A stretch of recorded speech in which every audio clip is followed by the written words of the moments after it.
خير الخلق كلهم محمد سيد الكونين والثقلين والفريقين من عرب ومن عجم هو الحبيب الذي ترجى شفاعته هو الحبيب. السلام علیکم ورحمۃ اللہ وبرکاتہ. الحمد للہ رب العالمین وصلی اللہ وسلم علی نبینا محمد وعلی آلہ وصحبہ اجمعین ومن تبعہ بإحسان الی یوم الدین. اما بعد. محترم بھائیوں اور بہنوں اور ٹی وی کے ذریعے سے اس پروگرام کو دیکھنے والے معززین، یہ سلسلہ ایک مشہور حدیث کی کتاب بلوغ المرام اور اس کی تشریح، اس کا خلاصہ آپ کی خدمت میں پیش کیا جا رہا ہے. حدیث کی یہ مشہور و معروف کتاب اپنے دور کے مایہ ناز عالم دین اور مشہور محدث علامہ ابن حجر عسقلانی رحمۃ اللہ علیہ کا جمع کردہ ہے، ان کا انتخاب حدیث ہے. علامہ ابن حجر عسقلانی رحمۃ اللہ علیہ جو بہت ہی مشہور مصنف گزرے ہیں، جن کی 100 سے زیادہ اہم ترین کتابیں خاص طور پر فن حدیث سے متعلق ہیں. ان کی ایک مشہور کتاب صحیح بخاری شریف کی شرح فتح الباری کے نام سے ہے، جس سے بہتر، جامع اور کمپریہنسو شرح آج تک نہیں لکھی گئی دوبارہ. علامہ ابن حجر عسقلانی رحمۃ اللہ علیہ نے اپنے مطالعے اور معلومات کی روشنی میں روزمرہ پیش آنے والے احکام اور مسائل کو ایک جگہ مرتب کیا ہے بلوغ المرام میں. اس کے ذریعے سے ہم اپنی زندگیوں کو منور کر سکتے ہیں، اس لیے کہ جس گھر میں قرآن اور سنت کی روشنی آ جائے وہاں تاریکی اور اندھیرا جگہ نہیں بنا سکتا. وہ گھر تاریک ہے جہاں قرآن و سنت کی روشنی نہ آنے پائے. اس لیے ہماری گزارش ہوگی تمام معززین سے کہ آپ کتب احادیث کو پڑھیں، سمجھیں اور اس کے مطابق عمل کرنے کی کوشش کریں. گزشتہ لیکچر میں ہم نے بتایا کہ بیوع، خرید و فروخت، لین دین، کاروبار، مارکیٹنگ وغیرہ کے اسلامی اور شرعی اصول کیا ہیں. اس باب میں علامہ ابن حجر عسقلانی رحمۃ اللہ علیہ نے وہ احادیث جمع کی ہیں جن کو دیکھ کر کبھی ایسے معلوم ہوتا ہے کہ یہ باتیں گوئی 1400 سال پہلے نہیں بلکہ آج کے بازار تاجروں کو اور ان کی حرکتوں کو دیکھ کر گویا کہ یہ نقل کی جا رہی ہیں. حالانکہ یہ وہ احادیث ہیں جو رسول رحمت صلی اللہ علیہ وسلم نے اپنی امت پر شفقت اور مہربانی کرتے ہوئے 1400 سال پہلے فرما دی ہیں. تو اس لیے اس سے اندازہ ہم یہ بھی کر سکتے ہیں کہ نبی کریم صلی اللہ علیہ وسلم کی لائی ہوئی شریعت کتنی جامع، کتنی مکمل اور کتنی بہترین ہے. اس لیے کوشش کیجئے کہ حدیث سے اپنے تعلق کو بڑھائیے. تاجر حضرات سے، مختلف شعبۂ زندگی سے تعلق رکھنے والے تمام بھائیوں سے ہماری گزارش ہے کہ ہر شعبے میں سنت پر عمل کرنا سیکھیے. سنت صرف مسجد میں نہیں بلکہ سنت کی ضرورت مارکیٹ میں بھی ہے، سنت کی ضرورت خرید و فروخت میں بھی ہے، کاروبار میں بھی ہے. ہم نے گزشتہ یہ بتایا تھا کہ خرید و فروخت میں دھوکہ دینا یا دھوکے کی کوشش کرنا یا اس کے لیے مختلف تدبیریں اور طریقے استعمال کرنا سب کا سب شریعت میں ناجائز کر دیا گیا. ان میں سے ایک یہ تھا کہ حراج ایکشن وغیرہ کے موقع پر جو لوگ غلط طریقے سے بولی لگاتے ہیں صرف قیمت کو بڑھانے کے لیے، شرعی طور پر اس سے منع کیا گیا. اگر اس بارے میں آپ کوئی سوال کرنا چاہیں کوئی بھی بھائی تو پہلے سوال کر لیں تاکہ ہم آگے اس کی روشنی میں بڑھ سکیں. جی ہیلو، السلام علیکم. وعلیکم شیخ، میرا سوال یہ ہے کہ ہم دکان یا مکان کسی کو کرائے پر دیتے ہیں تو اس سے ڈپازٹ لی جاتی ہے، لے سکتے ہیں، اور اگر وہ ڈپازٹ لینا جائز ہے تو اس سے خرچ کر سکتے ہیں یا نہیں؟ ماشاءاللہ، گھر یا جائیداد یا کاروبار وغیرہ کے لیے ڈپازٹ آج کل لیتے ہیں. جیسے ڈپازٹ کا اس سے پہلے ذکر آ چکا ہے کہ ڈپازٹ آپ لے سکتے ہیں، مگر ڈپازٹ لینے کی صورت میں یہ شرط ہے کہ اگر وہ مائنڈ بدل دیتا ہے تو پھر آپ جو ہے اس کی پوری رقم لوٹائیں گے، الا یہ کہ آپ کا کوئی نقصان ہوا ہو. جیسے کسی نے آپ کے گھر کے لیے کوئی ڈپازٹ دی اور وہ اس کی وجہ سے آپ 2 دن 4 دن انتظار کرتے رہے اور دوسرے جو کسٹمر ہے وہ چلے گئے اور آپ کا نقصان ہوا، تو جو ڈپازٹ کی رقم ہے اس سے آپ وہ لے سکتے ہیں کیونکہ آپ کا نقصان ہوا. اور اگر آپ کا نقصان نہیں ہوا اور وہ شخص اپنا مائنڈ بدل دیتا ہے اور کہتا ہے کہ میرا دل تھا کہ یہ خریدوں لیکن کسی وجہ سے میں نہیں خریدنا چاہتا، تو آپ اس کی ڈپازٹ کی رقم پوری واپس کر دیں، اس لیے کہ آپ کا کوئی اس میں نقصان نہیں ہوا۔ تو اس شرط کے ساتھ لینا دینا دونوں چیزیں درست ہوں گی۔ جی، اور کوئی سوال اس کے ساتھ؟ جی، آپ کچھ پوچھنا چاہتے ہیں؟ السلام علیکم۔ وعلیکم السلام۔ جیسا آپ نے بتایا کہ کچھ چیزوں کے لیے اپنا ڈپازٹ لینا، اگر ایک کسٹمر ہے، ایسے کہ میں ایک دکاندار ہوں اور میرے پاس صرف ایک ہی پین بچا ہوا ہے اور اس کی قیمت مارکیٹ ویلیو 500 روپے ہے، اور کوئی ایک آتا ہے کسٹمر اور مجھے 250 روپے دے کے بولتا ہے کہ بھائی اپنے ڈپازٹ رکھو میں آ کے لوں گا، مگر پھر اپنے بہت سارے کسٹمر آتے ہیں تو میں ان کو دیتا نہیں ہوں، اور پھر وہ آتا ہے بولتا ہے کہ نا کہ مجھے وہ پین لینا نہیں ہے، میرا نقصان ہو گیا۔ اگر میں وہ 250 روپے رکھتا ہوں تو پھر تو بھی میرا 250 روپے کا نقصان ہے، تو یہ حالت میں کیا کیا جاتا؟ ماشاء اللہ، کہ اگر کوئی کسٹمر ڈپازٹ دے اور بعد میں اپنا مائنڈ بدل دے تو آپ کا جو نقصان ہوا ڈپازٹ سے تو آپ پورا کریں گے، لیکن باقی جو آپ کہتے ہیں کہ کم پڑ رہا ہے تو آپ کے پاس وہ چیز تو موجود ہے نا۔ پین جو آپ 500 میں بیچنا چاہتے تھے، 250 اس نے ڈپازٹ دیے اور وہ آپ کے پاس ہے، لیکن مزید 250 کا نقصان ہو رہا ہے، لیکن نقصان کہاں ہوا؟ پین تو آپ کے پاس موجود ہے۔ اگر آج نہیں تو آپ 2 دن بعد 4 دن بعد وہ کسی کو بیچیں گے تو جو 500 روپے کا پین ہے وہ 200 میں تو آسانی سے بک جائے گا۔ تو اس طرح آپ کا فزیکلی کوئی نقصان نہیں ہوگا۔ ہاں، اگر وہ پین بھی چلا گیا پھر ایک الگ کیس ہوگا وہ، لیکن چونکہ وہ پین آپ کے ہی پاس موجود ہے اس لیے آپ کا کوئی نقصان اس طرح نہیں ہوگا انشاءاللہ تعالی۔ اور کوئی سوال ہے؟ جی، السلام علیکم۔ وعلیکم السلام۔ پہلا سوال یہ ہے کہ گولڈ میں انویسٹمنٹ کر سکتے ہیں یا نہیں؟ دوسرا سوال یہ ہے کہ روم یا دکان ہیوی ڈپازٹ پہ دے لے سکتے ہیں یا نہیں؟ دیکھیے، گولڈ میں انویسٹ کرنا جائز ہے یا نہیں جائز ہے؟ اب یہ جیسے میں نے بتایا کہ گولڈ، سونے کے کاروبار یہ جائز ہیں، سونے کا کاروبار کرنا یہ درست ہے۔ اب کاروبار کی مختلف شکلیں ہیں، آپ پورے کا پورا سرمایہ خود فراہم کرتے ہیں، ایک طریقہ یہ ہے۔ دوسرا طریقہ یہ ہے کہ آپ شیئر خریدتے ہیں اس کے اندر، یا چند لوگ مل کر جو ہے وہ جیسے لمیٹڈ کمپنی ہوتی ہے، 5 آدمی 7 آدمی 10 آدمی مل کر گولڈ کا کاروبار شروع کرتے ہیں، یہ بھی جائز ہے۔ دونوں طریقے سے جائز ہے، مگر اس کے اندر جو چیز گڑبڑ والی ہوتی ہے کہ وہ سونے کو آپ کیسے بیچیں گے، کیسے تجارت کریں گے، وہ انشاءاللہ آگے ہم بتائیں گے۔ مثال کے طور پر ایک سونا کچھ ایسا ہے ہائی کوالٹی کا جو آج کی اصطلاح میں آپ کہیں 22 کیرٹ مثلا، اور دوسرا سونا ہے 21 کیرٹ کا۔ اب آپ جو ہے 21 کیرٹ کا جو سونا ہے اس کو 22 کیرٹ کے سونے میں اگر بیچنا چاہیں تو برابری کی سطح پر بیچ سکتے ہیں۔ اب آپ یہ کہیں کہ نہیں، یہ چونکہ 21 کا ہے تو میں کم کر کے یا سونا بڑھا دوں گا، 21 کا کم کر کے دوں گا، یہ غلط ہو جائے گا۔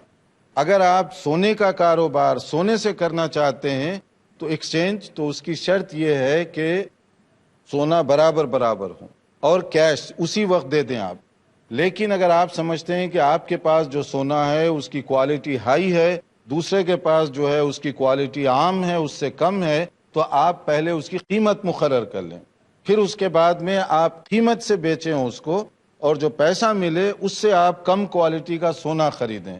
گولڈ کو گولڈ سے چینج کرنا چاہتے ہیں تو پھر برابری کی سطح پر کرنا پڑے گا، یہ ہے۔ اور دوسرا جو مسئلہ آپ نے پوچھا کہ دکان یا گھر وغیرہ ہیوی ڈپازٹ، جیسے میں نے اس سے پہلے بھی کہا کہ ڈپازٹ جائز ہے، لیکن ڈپازٹ میں یہی ہونا چاہیے سامنے کہ نہ اس کو نقصان ہو نہ آپ کو نقصان پہنچے، یہ شرط کے ساتھ آپ کریں پھر تو ٹھیک ہے۔ لیکن اگر آپ اس کو نقصان پہنچا دیے ڈپازٹ کے نام پر، یہ غلط ہو جائے گا، یا وہ آپ کو نقصان پہنچا رہا، یہ بھی غلط ہو جائے گا۔ تو اس کے بعد جو ہمارے لیے ایک اور جو دوسرے جو اہم مسائل ہیں، اس میں سے نبی کریم صلی اللہ علیہ وسلم نے کچھ اور ہدایات دی ہیں جس کے اندر دھوکے کے امکانات ہیں۔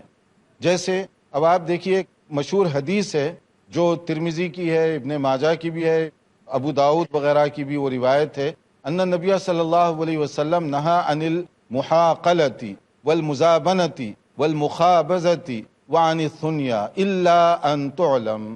نبی کریم صلی اللہ علیہ وسلم نے چند چیزوں کا نام لے کر منع فرمایا اسپیشلی کہ تم اس طرح کے کاروبار نہ کرو۔ مثلا پہلی جو چیز جس سے منع کی گئی وہ یہ ہے کہ ایک کھیت میں جاتے ہیں, ایک فارم میں جاتے ہیں آپ کسی کے بھی, سمجھے کوئی گندم کے کھیت میں چلا گیا, اب وہ درخت ہیں صرف, ابھی وہ پکی نہیں ہے, فصل تیار نہیں ہے, آپ وہ صرف درختوں کو دیکھ کر آپ کے پاس جو ریڈی گیہوں ہے, گندم ہے, وہ آپ کہتے ہیں کہ میں اتنی دوں گا اور یہ باغ لے لوں گا. یہ جائز نہیں ہے.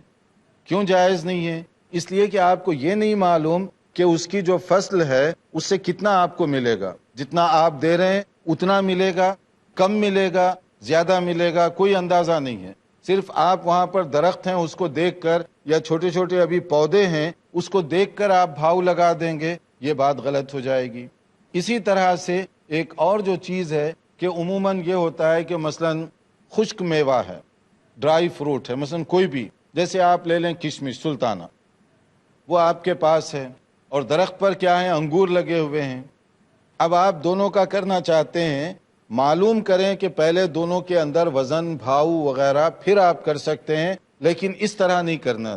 کیوں نہیں کرنا؟ اس لیے کہ وہ جو ابھی لگے ہوئے ہیں پکے نہیں ہیں, تو وہ اس سے زیادہ فصل آ سکتی ہے, اس سے کم ہو سکتی ہے, یا وہ پھل ہوا وغیرہ کی وجہ سے گر بھی سکتے ہیں, یا ناقص بھی ہو سکتے ہیں. تو اس کا نقصان کس کو ہوگا؟ جو ڈرائی فروٹ آپ کو ریڈی میں دے رہا ہے اس کا نقصان ہوگا. اس سے بھی منع کیا گیا تاکہ اس کو بھی کوئی اس طرح کا نقصان نہ ہونے پائے. اسی طرح سے بعض اوقات یہ ہوتا ہے کہ آپ کھیت کو بٹوارے پر دیتے ہیں. بٹوارہ کیسے ہوتا ہے؟ جو بڑے مالدار ہیں ان کے پاس تو یہ بڑا پاپولر ہے, اور وہ یہ ہوتا ہے کہ زمین آپ کی ہے لیکن لیبر جاب آپ نہیں کرنا چاہتے, جاب آپ نہیں کرنا چاہتے, تو کوئی بھی کام نہیں کرنا چاہتے کھیت کا, باغ کا, تو آپ کیا کرتے ہیں, مزدوروں کو دے دیتے ہیں. کوئی ایسا آدمی جو انٹرسٹڈ ہے اس کو کہہ دیتے ہیں کہ میری یہ زمین کھیت ہے, آپ اس کے اندر چاول بوئیں مثلاً, اور اس کا اتنا حصہ مجھے دے دیں. عام طور پہ ایسے ہوتا ہے نا, آپ کے پاس بھی ہوگی زمین یا کھیت باغ, تو مختلف لوگ کرتے ہیں کوئی ایسے جو کرتے ہیں یہ آپ؟ جی ایسا کرتے ہیں. ماشاء اللہ, دیکھیے ہماری کلاس میں مالدار لوگ بھی موجود ہیں الحمدللہ. تو جو کھیتی باڑی کرنے والے عام طور پہ زیادہ مالدار لوگ خود محنت نہیں کرنا چاہتے, تو وہ بٹوارے پر دیتے ہیں. اور وہ کس طرح کا ہوتا ہے؟ وہ ہوتا ہے کہ آپ یہ چاول بوئیں اور جو کچھ ہوگا آدھا مجھے دے دیں, پاؤ مجھے دے دیں, 1/3 دے دیں, کچھ بھی ایک چیز ایسے طے کر لی جاتی ہے. یہ جو طے کرنا ہے یہ جائز ہے, مگر شرط یہ ہے کہ اس کو بھی نقصان نہ ہو, آپ کو بھی نقصان نہ ہو. کیسے؟ اس کو ہم وقفے کے بعد انشاءاللہ اس کی وضاحت کریں گے, کیونکہ یہاں پر ہمارا وقت ہو رہا ہے بریک کا. دیکھتے رہیے پروگرام. محمد سيد الكونين والثقلين الكونين والثقلين. ناظرین, کھیت باغ اس کے بارے میں ہم بتا رہے تھے کہ اگر آپ کی زمین ہے اور آپ کسی کو دینا چاہتے ہیں کام کرنے کے لیے تو دے سکتے ہیں, لیکن ساری چیزیں پہلے سے مقرر ہوں تاکہ وہ جو بیچارہ کام کرنے والا فارمر ہے اس کو بھی نقصان نہ ہو, لیبر کو بھی نقصان نہ ہو, آپ کو بھی نقصان نہ ہو. اس کا طریقہ یہ ہے, مثلاً آپ یہ طے کرتے ہیں کہ میں جو کچھ آمدنی ہوگی, ہارویسٹ سیزن جب بھی آئے گا, فصل کٹے گی, آدھا آدھا ہم لے لیتے ہیں. کلیئر ہو گیا؟ یہ درست ہے. یا آپ کچھ بھی طے کر لیں, 60%, 40%, 30%, جو چیز بھی آپ طے کر لیں گے وہ جائز ہوگا. مگر پرابلم اس کے اندر اس وقت پیدا ہوتا ہے جب آپ یہ کہیں کہ یہ میری زمین ہے اور اس سے مجھے 500 کلو جو اناج ہے وہ تمہیں دینا ہوگا. اب آپ نے 500 کی جو شرط رکھی یہ غلط ہے. 5%, 10%, 12% یہ کچھ بھی رکھ سکتے ہیں, کیونکہ جتنا آئے گا اس کا آپ کو پرسنٹیج کے حساب سے ملے گا, یہ ٹھیک ہے. لیکن اس کے بجائے اگر آپ کہیں کہ مجھے 500 کلو اناج چاہیے, اب معلوم نہیں کہ وہ بیچارہ 6 مہینے محنت کرے گا, اس کے بعد سمجھ لیجئے کہ 450 کلو ہی اناج آیا, اس کو تو گویا کہ 50 کلو اپنے جیب سے ڈالنا پڑ گیا, پلس اس کی جو محنت ہے وہ پوری چلی گئی. آپ کو تو فائدہ ہوا اور اس کو سخت نقصان ہو گیا, اس سے منع کیا گیا.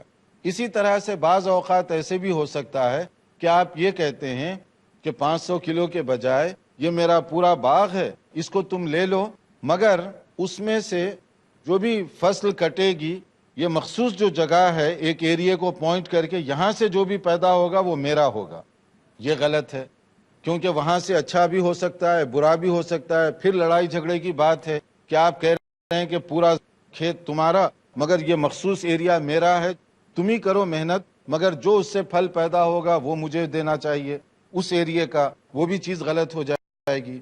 یا ان نون فگر میں آپ بتاتے ہیں اس کو اور کہتے ہیں کہ یہ تمہارا کھیت ہے، اس کی تم کاروبار کرو اور میں کوئی ایک خاص درخت جو ہے اس کا پھل اپنے اوپر لے لوں گا. بتاتے نہیں ہیں پہلے سے، اور جب پھل پیدا ہوتا ہے تو کہتے ہیں ہاں فلاں درخت، اس کا پھل سارے کا سارا میرا.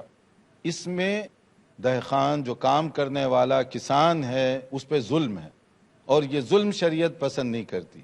شریعت یہ کہہ رہی ہے کہ آپ حصے پہ دے سکتے ہیں، زمین آپ کی ہے، محنت اس کی ہے، تقسیم کر لیں، جو بھی آیا مناسب طریقے سے، نہ آپ کو نقصان نہ اس کو نقصان.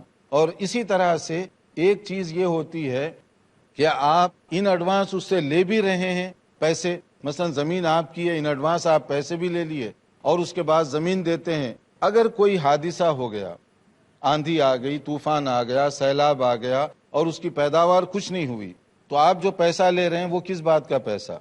آپ کے لیے تو وہ جائز نہیں ہوا. یہ ساری وہ چیزیں ہیں جو زمیندار حضرات بہت کرتے ہیں.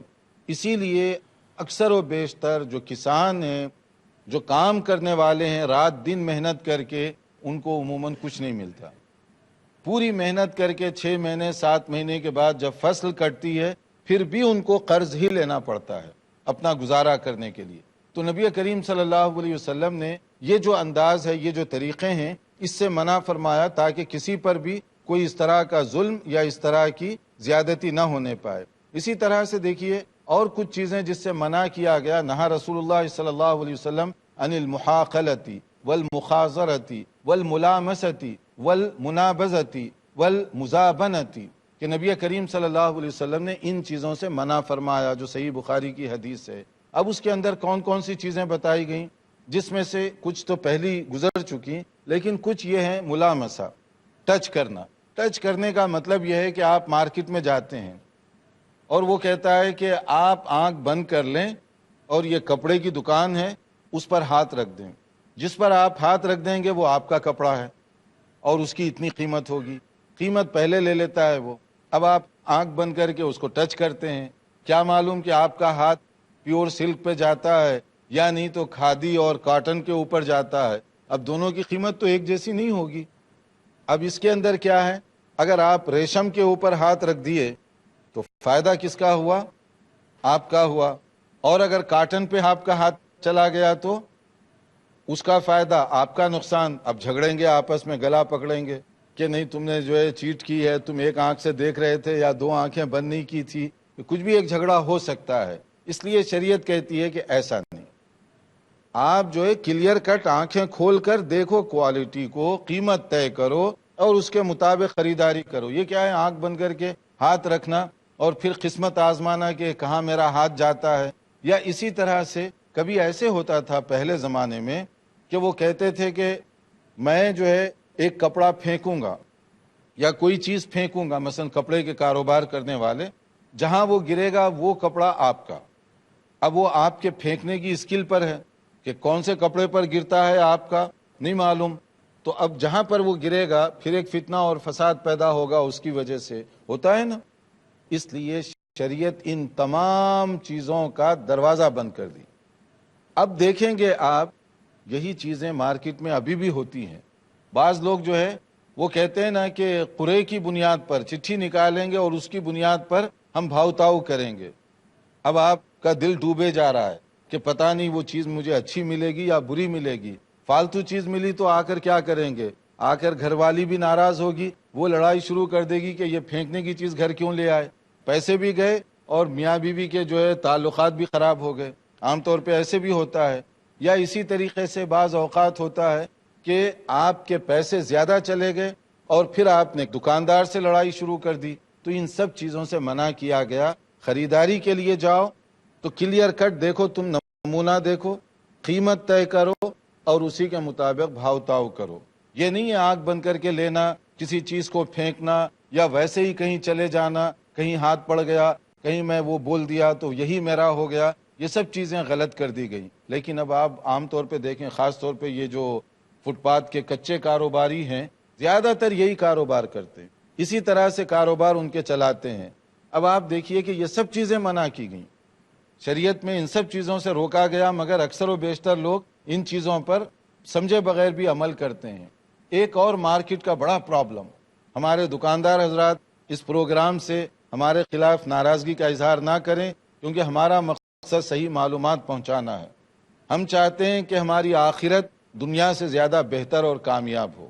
اس کے لیے ضروری ہے کہ آپ بھی دل کھول کر حوصلے کے ساتھ ہماری گزارشات کو سنیں، اور کہیں کوئی غلطی ہے تو کریکشن کریں، کیونکہ یہ باتیں حدیث رسول صلی اللہ علیہ وسلم کی روشنی میں آپ کو بتائی جا رہی ہیں۔